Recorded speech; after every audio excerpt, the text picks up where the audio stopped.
ہے جو میں نے آیت آپ کے سامنے تلاوت کی ہے، لَإِن شَكَرْتُمْ لَأَزِيدَنَّكُمْ وَلَئِن كَفَرْتُمْ إِنَّ عَذَابِي لَشَدِيدٌ، وہ بھی اسی ہی کے متعلق ہے۔ اللہ فرماتے ہیں کہ اگر تم قدر کرو میری نعمتوں کی، لَأَزِيدَنَّكُمْ، تو میں تمہیں مزید بڑھا دوں گا۔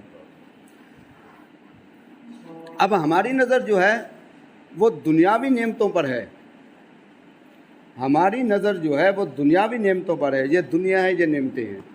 دنیا کے اندر سورج ہے، ستارے ہیں، اسی طریقے سے چاند ہے، مال و دولت ہے، گھر ہے، مکان ہے، یہ سب چیز، پانی ہے، ہوا ہے، یہ سب چیز اللہ کی نعمت ہے، اس کا شکر کرنا چاہیے۔ تو علماء یہ فرماتے ہیں کہ اس سے بڑھ کر بھی کوئی نعمت ہے، اس سے بڑھ کر جو نعمت ہے وہ زندگی ہے، سب سے بڑھ کر جو نعمت ہے وہ زندگی ہے۔ اس پر سورۃ العصر کی تفسیر میں علماء نے لکھا ہے کہ زندگی کی مثال ایسے ہے، اس طریقے سے گزر رہی ہے جس طریقے سے برف بیچنے والے کی برف پگھل رہی ہوتی ہے، اسی طریقے سے بڑی تیزی کے ساتھ جو ہے وہ زندگی گزر رہی ہے۔ آپ دیکھ لیں کہ جب قرآن مجید میں آتا ہے کہ جب آدمی گناہ گار جب قیامت والے دن کھڑے ہوں گے تو کیا تمنا کریں گے، یہی تمنا کریں گے، یا اللہ ہمیں واپس بھیج دے۔ کیا مانگیں گے؟ زندگی مانگیں گے کہ ایک لمحے کے لیے ہمیں واپس بھیج دے، تو ہمیں جب دنیا میں واپس بھیجے گا ہم تجھ سے وعدہ کرتے ہیں کہ ایک لمحہ بھی تیری نافرمانی میں نہیں گزاریں گے۔ اس سے یہ بات معلوم ہوئی کہ جو چیز سب سے بڑی نعمت ہے وہ کیا ہے؟ زندگی ہے۔ تو زندگی جو ہے ہمیں بعد میں نہیں ملنی، تو اس وجہ سے زندگی کی ہم نے قدر کرنی ہے۔ اور یہ بات یاد رکھیں، جو ہمیں زندگی ملی ہے اور اس زندگی کے اندر جو صلاحیتیں ہمیں ملی ہیں، جو قابلیت ہمیں ملی ہے، جو طاقت ہمیں ملی ہے، جو مال و دولت ہمیں ملا ہے، یہ بات یاد رکھیں، یہ مال و دولت ہماری محنت سے نہیں ملی، یہ مال و دولت ہماری محنت سے نہیں ملا، یہ صلاحیتیں ہماری محنت سے نہیں ملے۔ کیوں؟ اس وجہ سے کہ آپ غور کریں، ماضی کے اندر جب بچہ پیدا ہوتا ہے تو اس کے اندر تو یہ صلاحیت ہی نہیں ہوتی کہ وہ اپنا دکھ درد بتا سکے۔ کبھی بھی کوئی آدمی جب پیدا ہوا ہے، کوئی بچہ پیدا ہوا ہے، کوئی انسان پیدا ہوا ہے، اس کے اندر کوئی صلاحیت نہیں تھی، وہ کسی چیز کا مالک نہیں تھا، اور اسی طریقے سے جو جب یہاں سے جاتا ہے تو ملکیت چھوڑ کر جاتا ہے۔ تو اس وجہ سے یہ صلاحیت جو ملتی ہے، یہ مال و دولت اللہ کی طرف سے عطا کیا جائے، اللہ کی طرف سے عطا کیا جاتا ہے، انسان کا اس کے اندر کوئی کمال نہیں ہے۔ اگر کوئی آدمی یہ سمجھتا ہے کہ میرے اندر یہ صلاحیت ہے اور میرے اندر یہ صلاحیت ہے، تو یہ صلاحیت اس کو اللہ نے عطا فرمائی ہے، وگرنہ جب وہ پیدا ہوا تھا اس کے اندر کوئی صلاحیت نہیں تھی، اس کے پیٹ میں درد ہوتا تھا، وہ بتا بھی نہیں سکتا۔ اب بچے چھوٹے بچے ہوتے ہیں، بڑی مشکل سے ان کی پرورش ہوتی ہے، اگر رونے لگتے ہیں تو پورا گھر پریشان ہو جاتا ہے، کیا ہوگا اس کے پیٹ میں درد ہوگا، کوئی پیٹ کی دوائی کھلا رہا ہے، کوئی سمجھتا ہے کہ سر میں درد ہوگا، کوئی پیناڈال پلا رہا ہے، اسی طریقے سے کوئی سمجھتا ہے ٹانگ میں درد ہوگا، تو وہ اس طریقے سے کوئی یہ سمجھتا ہے کہ اس کو رگ چڑھ گئی ہے، تو رگ چڑھنے کے لیے اس کو ورزش کروا رہا ہے، تو وہ بچہ نہیں بتا سکتا۔ بچہ جب نہیں بتا سکتا تو اس کا مطلب یہ ہے کہ آدمی جب پیدا ہوتا ہے اس کے اندر کوئی صلاحیت نہیں ہوتی۔ تو اس وجہ سے زندگی جو ہے بڑی نعمت ہے، بہت بڑی نعمت ہے، اس کی قدر کرنی ہے۔ اس کی قدر کیا کرنی ہے؟ اس کی قدر جو ہم نے کرنی ہے کہ اس پوری زندگی کو ہم نے اللہ کی فرما برداری میں گزارنی ہے، اس کی قدر یہی ہے۔ اب اس کی قدر، اب جس طریقے سے یہ دنیا بہت بڑی نعمت ہے، اسی طریقے سے اس زندگی جو بہت بڑی نعمت ہے، اس کے دشمن بھی ہیں، انسان کے دشمن بھی چار ہیں۔ وہ یہ چاہتے ہیں کہ کسی طریقے سے مسلمان کی جو زندگی ہے وہ ضائع ہو جائے۔ ایک ایک لمحہ پہ محنت کی جاتی ہے، ایک ایک سیکنڈ پر محنت کی جاتی ہے کہ ایک ایک سیکنڈ مسلمان کا ضائع کرنا ہے، انسان کا ضائع کرنا ہے۔ تو چار دشمن ہیں انسان کے، علماء نے بتلایا ہے کہ انسان کے چار دشمن ہیں۔ سب سے بڑا جو دشمن ہے وہ شیطان ہے، شیطان سب سے بڑا دشمن ہے۔ اسی طریقے سے دوسرا دشمن جو ہے بڑا ہے، جو خطرناک بھی ہے، فرمایا کہ وہ نفس ہے انسان کا۔ تیسرا جو دشمن ہے وہ کافر ہے، چوتھا جو دشمن ہے وہ منافق ہے۔ اب جو دو دشمن پہلے ہیں یہ سب سے زیادہ خطرناک ہیں، اور اس سے مقابلہ کرنے، اس سے بچنے کا علماء نے طریقہ بھی بتلایا ہے کہ ان سے بچنا کیسے ہے۔ اور شیطان جس طریقے سے پھسلاتے ہیں مسلمانوں کو، انسانوں کو، وہ بھی علماء نے بتلایا کہ کس طریقے سے پھسلاتے ہیں۔ اللہ تبارک و تعالی ہمارے اکابرین کے قبروں پر کروڑوں رحمت نازل فرمائے، اور ہمارے علماء کو جزائے خیر عطا فرمائے، اور ہمارے علماء کی زندگی میں صحت میں برکت عطا فرمائے کہ انہوں نے ہم پر احسان فرمایا کہ ہمیں ساری چیزیں کھول کر بتا دی۔ اب جو شیطان پھسلاتا ہے، تو شیطان کے بارے میں یہ بات آتی ہے کہ شیطان کبھی بھی کسی کو نہیں روکتا۔ کبھی آپ نے نہیں دیکھا ہوگا کہ ایک آدمی مسجد کی طرف جا رہا ہے، شیطان آگے آ کر کھڑا ہو گیا ہو، کہو میں تمہیں نہیں جانے دیتا۔ کبھی آپ نے نہیں دیکھا۔ شیطان جو پھسلاتا ہے وہ تاخیر کرواتا ہے، سستی پیدا کرتا ہے کہ تھوڑی دیر بعد پڑھ لینا۔ نماز کے لیے آدمی اٹھتا ہے تو وہ کہتا ہے تھوڑی دیر سو جا، اس کے بعد اٹھ کے نماز پڑھ لینا۔ اب وہ تھوڑی دیر، اب میں نے یہ بات عرض کی تھی کہ یہ جو دشمن ہیں، ان کی کوشش ہوتی ہے کہ مسلمان کی، انسان کی زندگی جو قیمتی ہے اس کا ایک ایک لمحہ پہ محنت کی جاتی ہے، ایک ایک لمحہ، ایک ایک سیکنڈ پر محنت کی جاتی ہے۔ اب دیکھیں شیطان محنت کر رہا ہے کہ 1 سیکنڈ ضائع ہو گیا، 5 منٹ ضائع ہو گئے، نماز کی میں غفلت ہو گئے، 10 منٹ ضائع کر دے، 15 منٹ ضائع کر دے، 20 منٹ ضائع کر دیا۔ وہ زندگی آپ دیکھیں، وہ 5 منٹ جب زندگی ہم نے غفلت میں گزار دیا، وہ 5 منٹ کی زندگی ہماری پگھل گئی۔ اب باقی اگر ہمارے 10 گھنٹے کی زندگی بچی ہوئی ہے تو 5 منٹ کی زندگی ہماری پگھل گئی۔ تو اسی طریقے سے شیطان اور یہ جو ہمارے دشمن ہیں وہ اس طریقے سے محنت کرتے ہیں کہ کسی طریقے سے جو ہے ایک ایک لمحے کو ضائع کیا جائے۔ تو شیطان کے پھسلانے کا ایک طریقہ علماء نے لکھا ہے کہ اس کا طریقہ کار، کسی کی جو ہے شیطان سے ملاقات ہو گئی اور کہا کہ بھائی تم، اس کا درمیان پکڑ لیا اور اس سے کہا کہ بھائی تم ایسے خبیث ہو کہ تم ہمیں پھسلاتے ہو، ہمیں گمراہ کرتے ہو، ہمیں نیکیوں سے روکتے ہو۔ تو اس نے کہا کہ شیطان نے کہا کہ کبھی آپ نے نہیں دیکھا میں نے کس کو روکا ہے، آپ بتائیں۔ اس نے کہا تمہارا ذکر ہے قرآن مجید میں اور تم ہمارے کھلے دشمن ہو۔ اس نے کہا کہ میں نے کبھی بھی کسی کو نہیں روکا، بس میں تو ایک چاشنی لگا دیتا ہوں تھوڑی سی، اس پر خود بخود ایک ایسا ماحول بن جاتا ہے، تم خود بخود رک جاتے ہو، میں نے کبھی کسی کو نہیں روکا۔ اس نے کہا کہ وہ کیسے؟ اس نے کہا میں تمہیں بتلاتا ہوں، آ جاؤ۔ ساتھ ایک مٹھائی کی دکان تھی، تو اس نے ایک انگلی لگائی چاشنی کے ساتھ، جو مٹھاس تھا اس کے ساتھ لگا کے اس نے دیوار پر لگا دیا۔ جب دیوار پر لگا دیا تو وہاں پر اس نے کہا اب یہاں کھڑے رہو، اب دیکھو تماشا کیا ہوتا ہے۔ اب دیکھنے میں ایک چاشنی ہے جو میں نے لگائی ہے، اور تم اس کا دیکھنا نتیجہ کیا نکلتا ہے۔ نتیجہ کیا نکلا؟ وہ آدمی وہاں کھڑا رہا، اس نے دیکھا کہ وہ جب مٹھاس لگا تو وہاں پر مکھیاں آ گئیں۔ جب مکھیاں آ گئیں تو مکھیوں کے ساتھ دیکھ کر وہ چھپکلی بھی پہنچ گئی، کیونکہ مکھیوں کو کھاتی ہے۔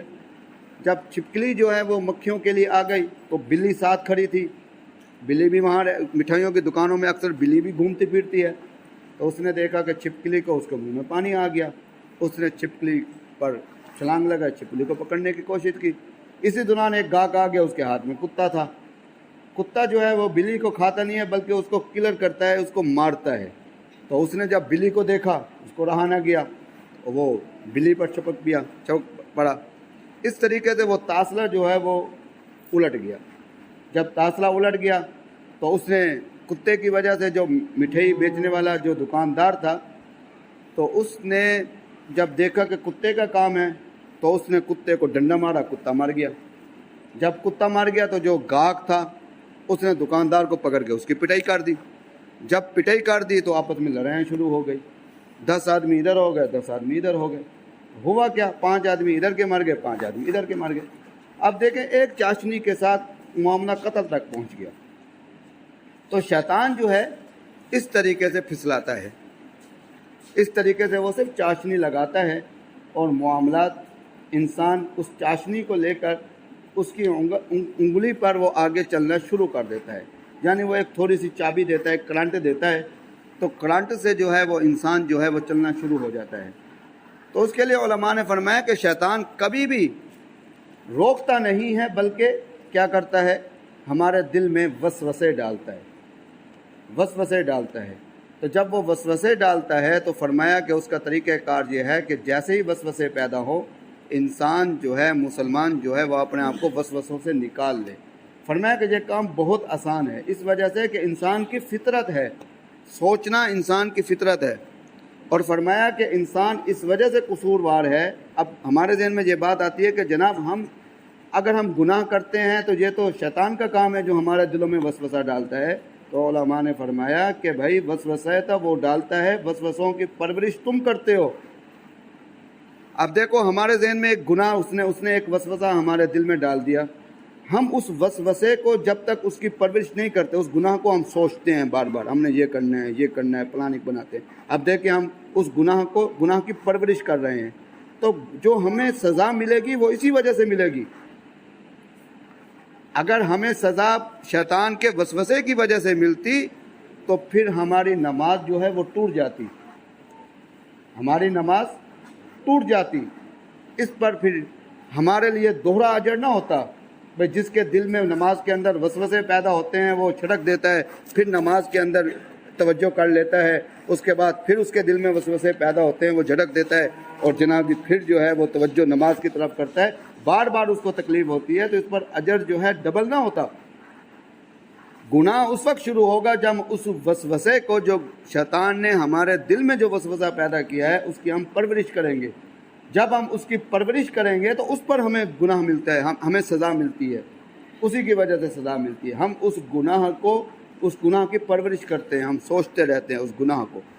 آپ تجربہ کر کے دیکھ لیں کہ جب بھی ہم سے کوئی گناہ ہوگا، ہم نے اس کی پہلے وہ وسوسہ تو شیطان نے ڈالا ہوگا، مگر اس وسوسے کی پرورش ہم نے کی ہے۔ ہم سوچتے ہیں، اس کی پلاننگ بناتے ہیں، گناہ کیسے کیا جائے، ہم اس کو سوچتے رہتے ہیں اس گناہ کی طرف۔ تو علماء نے فرمایا کہ جیسے ہی شیطان وسوسہ ڈالے ہم اس کو جھٹک دیں اور توجہ اللہ کی طرف کر لیں، کبھی بھی آدمی گناہ نہیں کر سکتا، جب اس وسوسے پر ڈٹ جائے گا، غور و فکر کرنا شروع کر دے گا، پھر اس کا نتیجہ یہ نکلتا ہے کہ آدمی گناہوں کی طرف چلنا شروع ہو جاتا ہے۔ تو پہلا دشمن جو ہے وہ ہمارا جو ہے وہ شیطان ہے۔ اور شیطان کے بارے میں یہ بات یاد رکھیں کہ شیطان سے بچنے کے لیے ایک تو طریقہ یہ ہے کہ اللہ کی پناہ میں آ جائے، دوسرا طریقہ یہ ہے کہ آدمی کا علماء کے ساتھ تعلق ہونا ضروری ہے۔ اور اس بات کو میں بھی اتنی اہمیت نہیں دیتا تھا، جب سے ہمارا جو مدرسے کے اندر پروگرام ہوا، ایک قاری آصف صاحب تھے جو قادیانی ہو گئے تھے، تو ہم نے ان کو بلایا، وہ پھر دوبارہ حنفی ہو گئے، مسلمان ہو گئے، تو پھر ہم نے ان کو بلایا، ہمارا پروگرام بھی اسی عنوان پر تھا، قادیانیوں کے عنوان پر تھا۔ تو ان کو بلایا تو ان سے میں نے کہا کہ آپ بتائیں کہ جتنے عرصہ آپ قادیانی رہیں اور قادیانیوں کا طریقہ کار کیا ہے مسلمانوں کو گمراہ کرنے کا، کافر کرنے کا، قادیانی بنانے کا طریقہ کار کیا ہے؟ تو انہوں نے یہ بات فرمائی کہ ہمیں یہ حکم دیا جاتا تھا کہ اس آدمی پر محنت کرو جس آدمی کا علماء کے ساتھ تعلق ٹوٹا ہوا ہو۔ بڑی عجیب بات ہے، اس آدمی پر محنت کرو جس کا علماء کے ساتھ تعلق ٹوٹا ہوا ہو، اور اگر اس کا تعلق علماء کے ساتھ ہے، اگر تم اس پر محنت کرنا چاہتے ہو تو پہلے تم علماء کے خلاف اس کے اندر بد اعتمادی پیدا کرو، علماء سے تعلق توڑواؤ، جب تعلق ٹوٹ جائے پھر اس پر محنت کرو۔ وہ فرمایا کرتے تھے کہ یہ ہمارے قادیانیوں کا اصول تھا اور ابھی تک اصول ہے، یا تو متنفر کریں گے علماء سے، جب متنفر کر کے علماء سے توڑ دیں گے اس کے بعد اس پر محنت کریں گے، یا اس آدمی پر محنت کریں گے جس کا علماء کے ساتھ تعلق نہیں ہے۔ وہ کہتے تھے کہ اگر تم علماء کے تعلق رکھنے والے پہ محنت کرو گے تمہارا وقت ضائع ہوگا، تم ایک آدمی کو بھی قادیانی نہیں بنا سکو گے، تم جتنی محنت کرو گے وہ علماء کے پاس بیٹھنا ہوگا، ان سے سوال و جواب کرے گا، تو اس سے جو ہے اس کا ذہن پھر صاف ہو جائے گا، تمہاری محنت ضائع ہو جائے گی۔ تو اس وجہ سے تم اس پر محنت کرو۔ تو اس وجہ سے علماء کے ساتھ تعلق ہونا ضروری ہے۔ آدمی جتنا مرضی عابد زاہد بن جائے تو عابد زاہد بن کر ہمیشہ نقصان اٹھاتا ہے وہ آدمی، جتنی مرضی عبادت کرنے والا بن جائے، تو عبادت کرنے والا عابد بن جائے مگر علماء کے ساتھ تعلق نہ ہو تو آدمی نقصان میں جاتا ہے۔ اکثر میں یہ واقعہ بیان کرتا رہتا ہوں کہ ایک آدمی تھا، وہ عابد تھا، تو اس نے کسی جگہ یہ بات سن لی اور پڑھ لی کہ نفس کی اصلاح ضروری ہے، نفس کی اصلاح ضروری ہے۔ تو اس نے یہ پڑھا کہ نفس کی اصلاح کا طریقہ یہ ہے کہ آدمی نفس کے الٹ چلے، نفس جس چیز کی تمنا کرے، خواہش کرے، اس کے الٹ چلے۔ تو وہ عابد تھے، بڑی عبادت کرنے والے تھے اور ان کا علماء کے ساتھ تعلق نہیں تھا، تو انہوں نے یہ طریقہ اختیار کیا کہ ایک مرتبہ ان کے دل کے اندر نفس نے خواہش پیدا کی، خوشبو کی۔ وہ عابد تھے، عالم تو نہیں تھے، تو انہوں نے عابد صاحب نے یہ کیا کہ گندگی جو ہے، اب نفس نے خواہش کی، خوشبو کی، تو انہوں نے گندگی کو اٹھا کے اپنی جیب میں رکھ لیا۔ بھئی نفس کا الٹ چلنا ہے، نفس کی اصلاح کرنی ہے، تو نفس کی اصلاح کا طریقہ یہ ہے کہ نفس جو چیز مانگے اس کا الٹ کرو، نفس جس چیز کی خواہش کرے اس کا الٹ چلو۔ تو انہوں نے وہ گندگی اپنی جیب میں رکھ لی، نمازیں پڑھتے رہے، عبادت کرتے رہے۔ جب عبادت کرتے رہے تو اس کے بعد جو ہے وہ جب ان کی کسی عالم سے ملاقات ہوئی تو انہوں نے کہا، فخریہ کہا کہ جناب عالم صاحب، میں نے تو نفس کی اصلاح ایسے کر کے رکھی ہے، ایسے نفس کو دبا کے رکھا ہے کہ آپ حیران ہوں گے، میں نے ہمیشہ نفس کی الٹ کی ہے۔ فرمایا کہ وہ کیسے؟ فرمایا کہ حضرت نفس نے ایک مرتبہ خواہش کی، خوشبو کی، تو میں نے جو ہے وہ بدبو جو ہے، وہ گندگی جو تھی وہ میں نے اپنی جیب میں رکھ لی۔ اب بتاؤ، اس دن سے لے کر آج تک نفس جو ہے بدبو ہی سونگھ رہا ہے۔ اب عابد تھے تو عالم نے یہ بات کہی کہ عابد صاحب، پہلی بات تو یہ ہے کہ خوشبو نبی کی سنت ہے، دوسری بات یہ ہے کہ آپ نے اس کے مقابلے میں گندگی کو جیب میں رکھ لیا، تو اس کے بعد آپ نے نمازیں پڑھی، عبادت کی۔ نماز اور عبادت کے لیے ضروری ہے کپڑوں کا پاک ہونا۔ آپ کے کپڑے تو ناپاک رہے تو آپ کی ساری عبادتیں ضائع ہو گئیں، آپ کی ساری نمازیں ضائع ہو گئیں، آپ کو نماز دوبارہ لٹانی پڑے گی۔ اس لیے عابد جو ہے، اسی وجہ سے حدیث شریف میں آیا ہے کہ ایک ہزار عابدوں ایک عالم جو ہے وہ ان پر بھاری ہے۔ عالم کا سونا اور عابد کا عبادت کرنا برابر نہیں ہے، اسی وجہ سے عبادت نہیں ہے۔ تو جب آدمی علماء سے تعلق کو توڑ دیتا ہے تو پھر وہ شیطان کے منہ میں چلا جاتا ہے، اسی طریقے سے نفس کا شکار ہو جاتا ہے، کافروں کا شکار ہو جاتا ہے، منافقین کا شکار ہو جاتا ہے۔ یہ چار دشمن ہیں مسلمان کے، یہ چار دشمن ہیں۔ پہلا دشمن کون ہے؟ شیطان ہے۔ اور شیطان سے بچنے کا طریقہ کیا ہے؟ کہ اللہ کی پناہ میں آنا اور علماء کے ساتھ تعلق رکھنا۔ دوسرا دشمن جو ہے وہ نفس ہے۔ نفس کی تین حالتیں جو ہیں علماء نے بیان فرمائی ہیں۔ فرمایا کہ نفس کی تین حالتیں ہیں۔ ایک حالت نفس کی یہ ہے کہ اس کو کہتے ہیں نفس امارہ، یہ بات بڑی اہم ہے، نفس امارہ۔ اور ایک حالت جو ہے اس کو نفس لوامہ کہتے ہیں، اور ایک حالت جو ہے اس کو نفس مطمئنہ کہتے ہیں۔ نفس امارہ جو ہے ایسی حالت ہے نفس کی، فرمایا کہ ایسی حالت، ایسی کیفیت جب کوئی انسان گناہ کر لیتا ہے تو اس کی گناہ کرنے پر اس کو شرمندگی نہیں ہوتی، اس کو نفس امارہ کہتے ہیں۔ آدمی گناہ کر لیتا ہے، انسانی فطرت ہے، آدمی گناہ کر لیتا ہے، گناہ کرنے کے بعد وہ آدمی جس سے گناہ ہو جاتا ہے، اس گناہ ہونے کے بعد اس کے دل میں شرمندگی ہے، تو فرمایا اگر شرمندگی نہیں ہے تو فرمایا کہ اس کا نفس جو ہے امارہ ہے، پہلے درجے پر ہے، اس کو محنت کی ضرورت ہے۔ اور اس لیے علماء فرماتے ہیں کہ اکثر اب ہمارے ہاں یہ ہوتا ہے کہ جو آدمی گناہ کرتا ہے تو وہ پھر کسی نہ کسی طریقے سے اپنے آپ کو جو ہے وہ تسلی دینے کی کوشش کرتا ہے کہ میرا دل جو ہے وہ نادم ہے، یہ ندامت ختم ہو۔ فرمایا کہ نہیں، اس ندامت کو ختم کرنے کی کوشش نہ کرو، یہ اللہ کی نعمت ہے، یہ اللہ کی طرف سے نعمت ہے کہ جو تمہارے دل کے اندر پیدا ہوئی ہے ندامت، بہت بڑی نعمت ہے، اس کو ختم نہ کرو۔ یہ ندامت پیدا ہوگی تو تم اللہ کی طرف رجوع کرو گے، اللہ سے توبہ کرو گے، اللہ سے معافی مانگو گے۔ جب انسان کے دل میں ندامت ہی پیدا نہیں ہوگی تو پھر اللہ سے معافی کیسے مانگے گا؟ تو پہلی صورت جو ہے وہ امارہ کی ہے۔ امارہ یہ ہے کہ آدمی گناہ کر لے، گناہوں پر وہ اطمینان کی حالت میں ہو، مطمئنی کی حالت میں ہو، اس کو امارہ کہتے ہیں، اس کے دل میں ندامت پیدا نہ ہو۔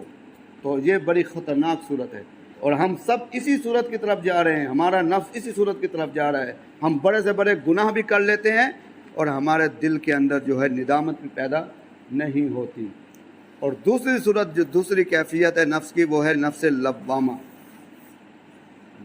نفس لوامہ یہ ہے کہ آدمی گناہ کر لیتا ہے، گناہ کرنے کے بعد اس کو فوراً احساس ہو جاتا ہے کہ میں نے تو گناہ کر لیا ہے، وہ فوراً اس پر فکر مند رہتا ہے اور اللہ سے توبہ کرتا ہے، اللہ سے مانگتا ہے، شرمندہ ہوتا ہے کہ یا اللہ مجھ سے گناہ ہو گیا ہے، مجھے معاف فرما دے، اس کی تلافی کرنے کی کوشش کرتا ہے۔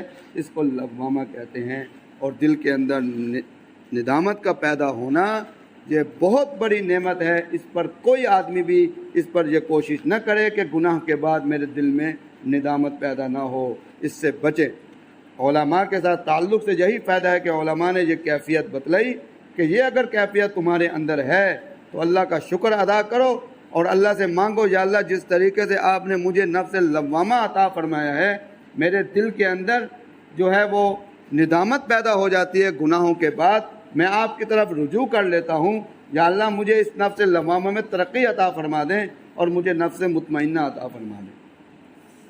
تیسری صورت جو ہے نفس کی جو ہے وہ مطمئنہ کی ہے، نفس مطمئنہ۔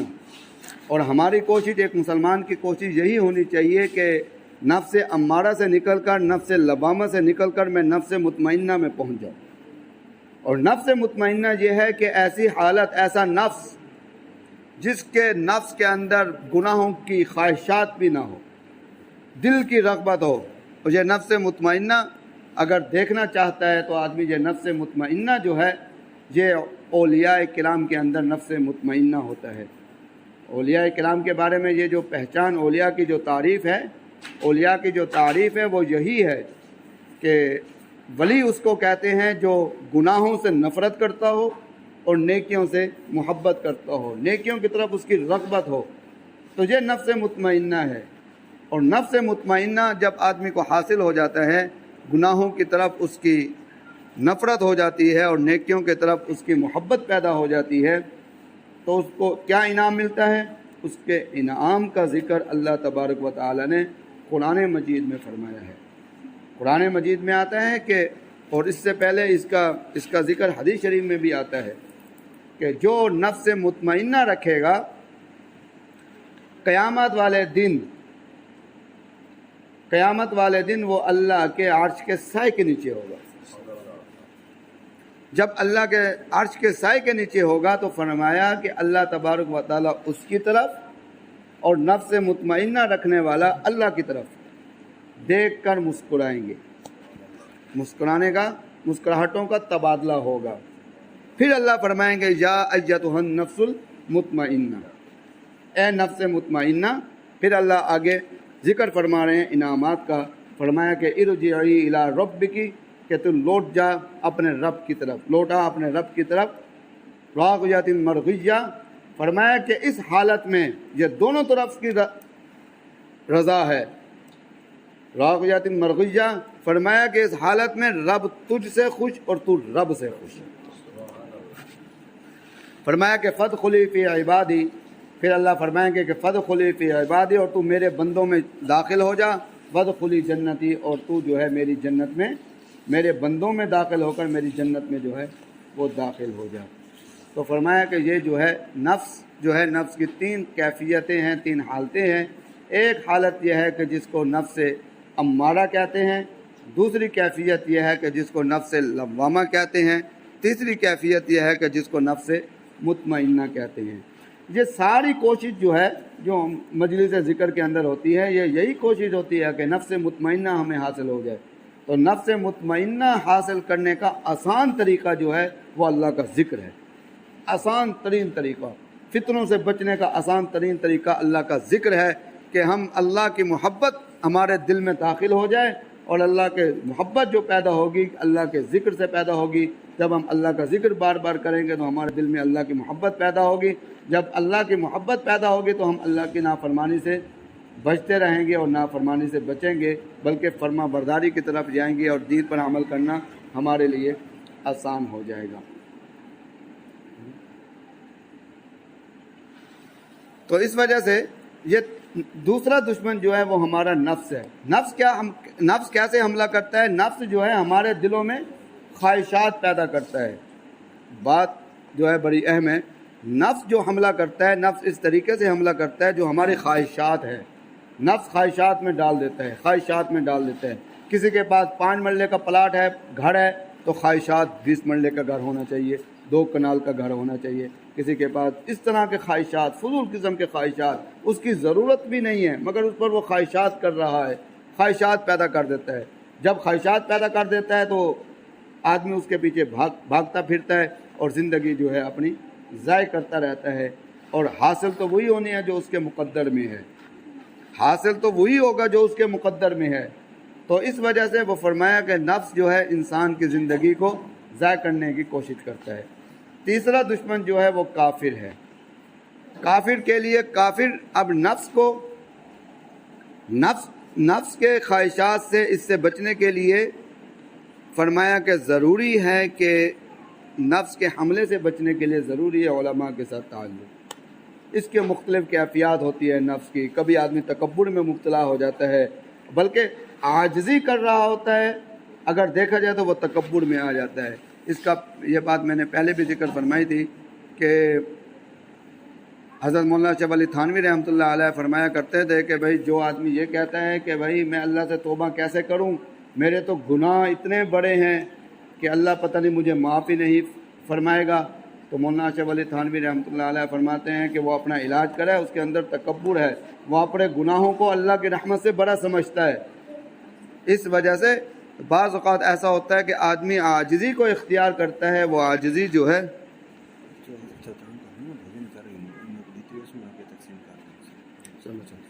تو اللہ کی رحمت جو ہے وہ گناہوں سے بری ہے. تو اس وجہ سے یہ دوسرا دشمن. تیسرا دشمن جو ہے وہ کافر ہے. کافر کا جو مقابلہ ہوتا ہے وہ تلوار سے ہوتا ہے. ہر آدمی جانتا ہے کافروں سے ہمارا مقابلہ جو ہے قتال اور جہاد سے ہوتا ہے، وہ تو آسان ہے. چوتھا دشمن جو ہے وہ منافق ہے.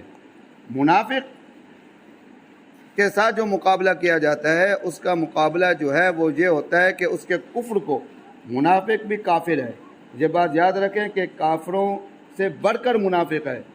جہنم کے آخری طبقے میں، درجے میں جو ہے منافق کو ڈالا جائے گا. منافق کا عذاب سب سے زیادہ ہوگا، سب سے آخری درجے میں ان کو ڈالا جائے گا. منافق کیا ہے؟ زبان پر ایمان کی بات کرتا ہے، دل میں کفر کی بات کرتا ہے. اس کے دل کے اندر کفر ہے اور زبان پر ایمان ہے، اس کو منافق کہتے ہیں. تو منافق کے ساتھ منافق کا مقابلہ کرنے کا طریقہ یہ ہے کہ منافق کی منافقت کو ظاہر کی جائے گی، اس کے کفر کو ظاہر کیا جائے گا. یہ بھی علماء کا کام ہے، یہ بھی علماء کا کام ہے، اور علماء نے اس پر کام کیا. جو منافقین ہمارے معاشرے کے اندر موجود تھے، خاص طور پر رافضی جو صحابہ کرام رضوان اللہ علیہم اجمعین سے بغض رکھنے والے ہیں، ان کے کفر کو علماء نے ظاہر کیا اور بتلایا. تو اس وجہ سے ان 4 دشمن ہیں، 4 دشمنوں سے اپنی زندگی کو بچانا ہے، اور بچا کر ہم نے اس کو قیمتی بنانا ہے. تو قیمتی بنانے کے لیے یہی طریقہ